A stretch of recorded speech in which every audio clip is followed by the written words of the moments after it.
നമസ്കാരം. നമ്മൾ ഇന്ന് മെന്റൽ ഡിസോർഡേഴ്സിനെ കുറിച്ചാണ് പഠിക്കാൻ പോകുന്നത്. അപ്പൊ എന്താണ് ക്രോമസോമൽ ഡിസോർഡേഴ്സ് നമ്മൾ പഠിച്ചു. ക്രോമസോമുകളുടെ സ്ട്രക്ചറിലോ ക്രോമസോമുകളുടെ നമ്പറിലോ ഉണ്ടാകുന്ന ഡിസോർഡേഴ്സ് മൂലമുള്ള അസുഖങ്ങളെയാണ് നമ്മൾ ക്രോമസോമൽ ഡിസോർഡേഴ്സിൽ പഠിച്ചത്.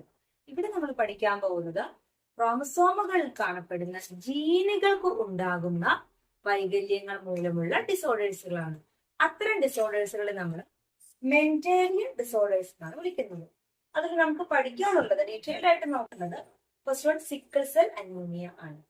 എന്താണ് സിക്കിൾ സെൽ അനീമിയ എന്ന് ചോദിച്ചാൽ നമുക്കറിയാം, നമ്മുടെ ശരീരത്തിലെ ഹീമോഗ്ലോബിൻ എന്ന് പറയുന്നത് അല്ലെ, ബ്ലഡ് കാണപ്പെടുന്ന പ്രോട്ടീനാണ് ഹീമോഗ്ലോബിൻ എന്ന് പറയുന്നത്. അപ്പൊ ഹീമോഗ്ലോബിൻ ആണ് ഓക്സിജൻ കാർബൺ ഡൈ ഓക്സൈഡ് ട്രാൻസ്പോർട്ടേഷന് സഹായിക്കുന്നത്. അപ്പൊ ഈ ഹീമോഗ്ലോബിൻ എന്ന് പറയുന്ന പ്രോട്ടീന് അല്ലെ, അത് ശരിയായ രീതിയിൽ സിന്തസൈസ് ചെയ്യണം. അപ്പൊ ഈ ഹീമോഗ്ലോബിൻ പ്രോട്ടീൻ ഉണ്ടാക്കിയിരിക്കുന്ന അതിന്റെ ആൽഫ ആൻഡ് ബീറ്റ ചെയിൻ എന്ന് പറയുന്ന സ്ട്രക്ചർ, അതിൽ ബീറ്റ ചെയിന് ഉണ്ടാക്കിയിരിക്കുന്ന പ്രോട്ടീന്റെ സ്ട്രക്ചറിൽ ഉണ്ടാകുന്ന വ്യത്യാസം മൂലം ഹീമോഗ്ലോബിന്റെ പ്രൊഡക്ഷൻ ശരിയായ രീതിയിൽ നടക്കാതെ വരുന്നു. അപ്പൊ അതുകൊണ്ട് തന്നെ എന്ത് സംഭവിക്കുന്നു, നമ്മുടെ നോർമൽ ആയിട്ടുള്ള RBC എന്ന് പറഞ്ഞാൽ ഒരു ബൈകോൺകേവ് ഷേപ്പ് ആയിട്ടുള്ളതാണ്. ഉൾഭാഗം നല്ല ഒഴിഞ്ഞ ഒരു സ്ട്രക്ചർ ആണുള്ളത്. ഇപ്പൊ ധാരാളം ഓക്സിജനെ ട്രാൻസ്പോർട്ടേഷന് വേണ്ടി സഹായിക്കുന്നതാണ്. എന്നാൽ ഈ സിക്കിൾ സെൽ അനീമിയ ഉള്ള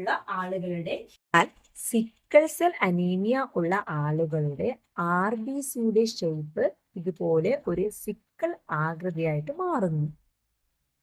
ഇനി ഇങ്ങനെ മാറിയുള്ള പ്രശ്നം എന്താണ്? Oxygen transportation, oxygen carbon dioxide transportation, ഹീമോഗ്ലോബിന്റെ ഉത്പാദനം ശരിയായ രീതിയിൽ നടക്കാതെ വരുന്നു.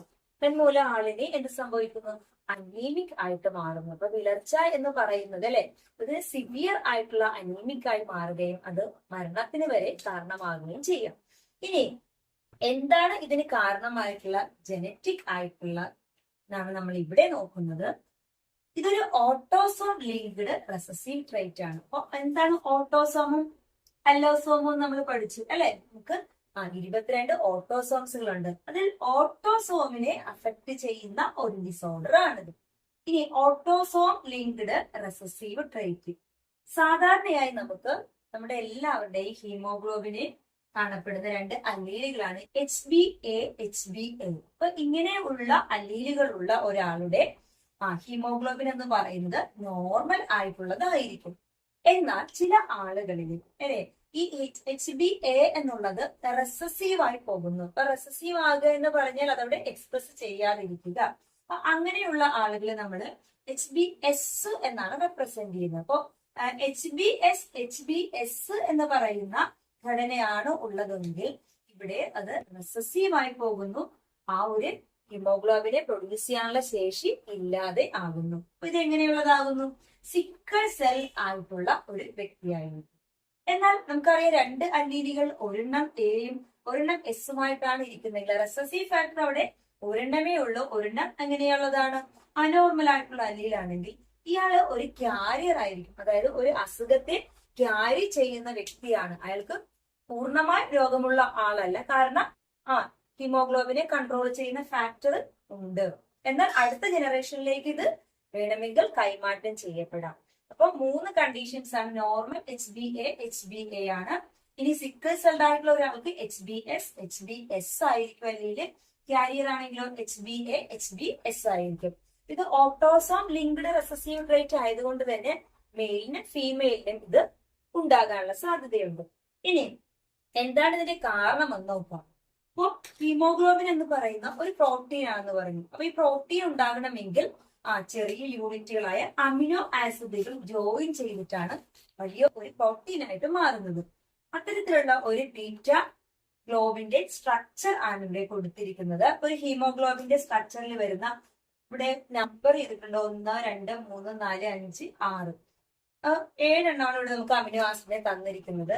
നോർമൽ സ്ട്രക്ചർ എന്ന് പറയുന്നത് വാലിൻ, ഹിസ്റ്റഡീൻ, ലൂസിൻ, പ്രോണിൻ, ഗ്ലൂട്ടാമിക് ആസിഡ്.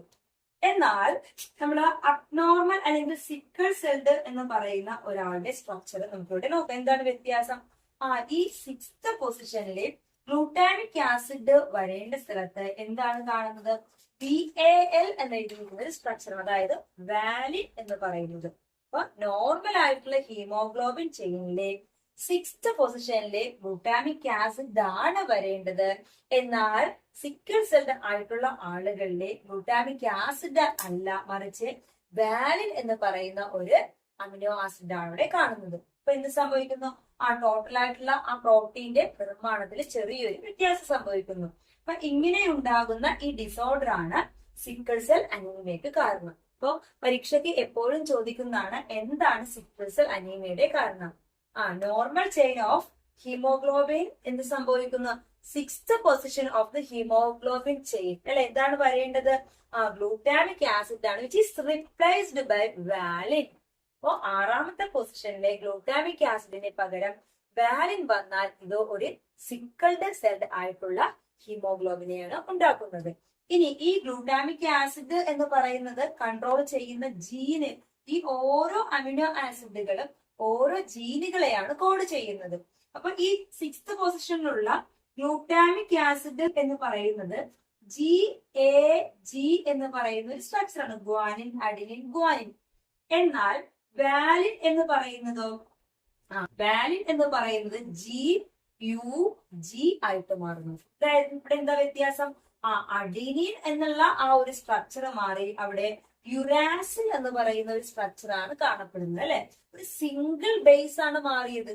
GAG ആണെങ്കിൽ അത് ഗ്ലൂട്ടാമിക് ആസിഡും GUG ആണെങ്കിൽ അത് വാലിനുമാണ്.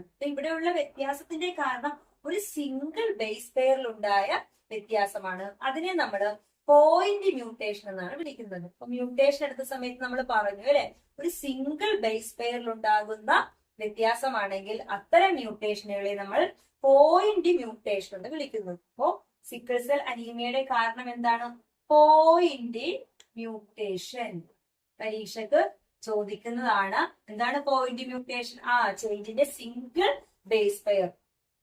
ഗ്ലൂട്ടാമിക് ആസിഡ് GAG ആണ്, എന്നാൽ വാലിൻ എന്ന് പറയുന്നത് GUG ആണ്. അപ്പൊ GAGക്ക് പകരം GUG ഉണ്ടായാൽ അത് വാലിൻ ആകുന്നു. ഇത് പരീക്ഷയ്ക്ക് ചോദിക്കുന്നത് ഇത്തരത്തിലുള്ള സ്ട്രക്ചറുകൾ തരുന്നതാണ്, എന്നിട്ട് അബ്നോർമൽ ആയിട്ടുള്ള ചെയിൻ കണ്ടുപിടിക്കാനാണ് ചോദിക്കുന്നത്. അപ്പൊ നമ്മളിവിടെ ഗ്ലൂട്ടാമിക് ആസിഡ് എന്നുള്ളത് 6ാമത്തേലും 7ാമത്തേലും കാണിക്കുന്നുണ്ട്.